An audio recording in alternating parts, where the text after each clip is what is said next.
Right now, there's a decent chance a song is playing in your head. Not on a speaker, not from a phone. Inside your skull, in a voice only you can hear, a fragment of melody is looping. Maybe it's been there for hours.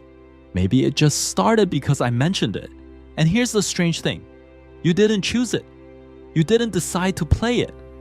It arrived on its own, uninvited. And now it won't leave. You can be in the middle of a conversation, a meeting, a quiet moment before sleep, and there it is again. The same few seconds of a song, playing over and over without your permission. But the real answer is far stranger than a catchy tune.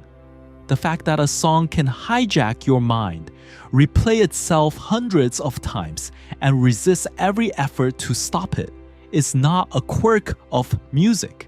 It is a window into how your memory actually works, why your brain cannot leave certain things unfinished, and how little control you truly have over the contents of your own consciousness. And once you understand why the song won't stop, you'll understand something unsettling about the difference between the thoughts you choose and the thoughts that simply happen to you.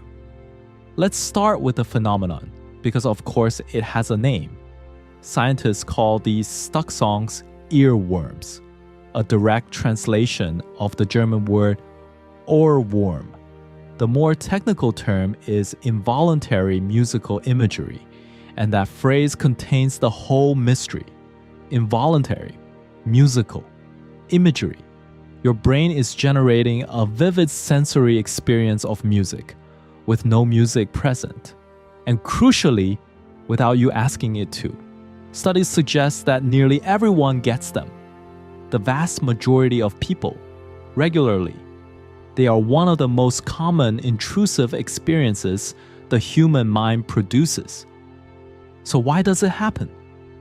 Why would your brain spontaneously start replaying a song you weren't even thinking about? Part of the answer lies in what kinds of songs get stuck. Researchers have studied this, and earworms tend to share certain features. They are usually simple, repetitive, and have an easy, predictable up and down shape to the melody, but with one little twist, an unexpected interval or rhythm that makes them slightly irregular. In other words, the perfect earworm is mostly easy for your brain to predict and replay, with just enough of a surprising hook to keep snagging your attention. It's catchy precisely because it's easy to loop and hard to fully resolve. And that word resolve is the key to the whole thing. To understand why earworms loop, you have to understand something your brain hates: incompleteness. Your mind has a deep, built-in drive to finish things, to close open loops. There's a famous principle in psychology connected to a researcher named Bluma Zeigarnik, who noticed that waiters could remember the details of orders that were still unpaid, still open, far better than orders that had been completed and closed. The unfinished task stayed active in memory. The completed one was released. This became known as the Zeigarnik effect. An open loop demands to be closed, and until it is, your brain keeps it alive, keeps it nagging at you. Now, apply that to a song. When a melody gets stuck, it is almost never the whole song. It is a fragment, a piece, a loop that starts, builds toward resolution, and then, instead of finishing, jumps back to the beginning and starts again. Your brain is trying to complete the pattern, to reach the satisfying end. But a fragment has no end, so it cycles. It is the auditory equivalent of a sentence that trails off mid and your mind lunging to finish it. The song is an open loop your brain cannot close, so it plays it again and again, hunting for a resolution that the fragment will never provide. This is also why earworms so often strike in particular moments. They love an idle mind. When you're doing something low demand, walking, showering, falling asleep, doing dishes, your brain has spare capacity, and into that empty space, the loop creeps in. They're also triggered by recent exposure, hearing a song earlier in the day, and by association, a word, a place, a mood that links to the tune. Sometimes the trigger is buried. You hear a single word that happens to appear in a lyric, and without ever consciously noticing the connection, the song begins to play. There's a researcher named Vicki Williamson who has studied earworms extensively, cataloging what sets them off and what they feel like to the people experiencing them. The picture that emerges is of a deeply ordinary, deeply universal glitch, not a malfunction, but a natural side effect of having a brain that is a relentless pattern completing, memory rehearsing machine. But here is where it gets philosophically strange, because the earworm reveals something we usually manage to ignore. You are not in full control of your own mind. We tend to imagine the self as the author of its thoughts, sitting in the driver's seat, deciding what to think about next. But the earworm makes a mockery of that. Here's a thought, a rich, detailed, sensory experience that you did not summon, do not want, and cannot easily dismiss. It demonstrates undeniably that your consciousness is not a private theater where you control everything on stage. It is more like a space where content arrives, often unbidden, generated by processes you don't see and can't directly command. The song playing in your head right now is a tiny looping proof that much of what enters your mind, you do not choose.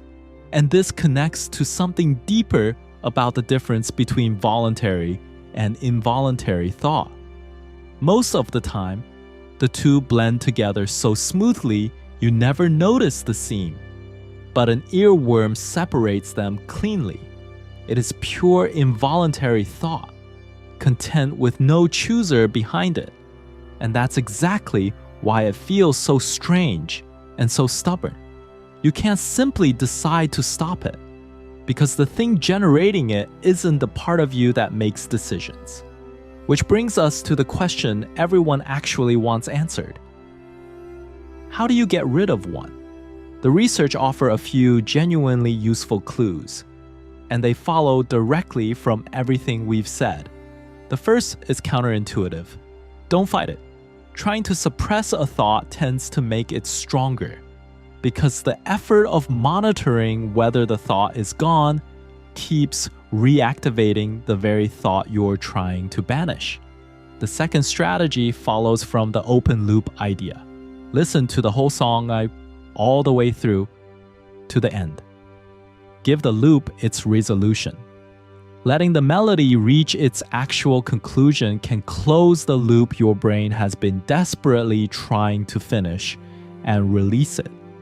The third approach is to gently occupy the part of your mind the loop is using.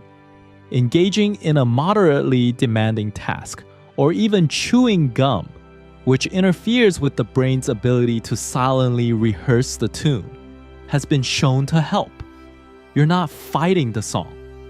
You're giving its workspace to something else.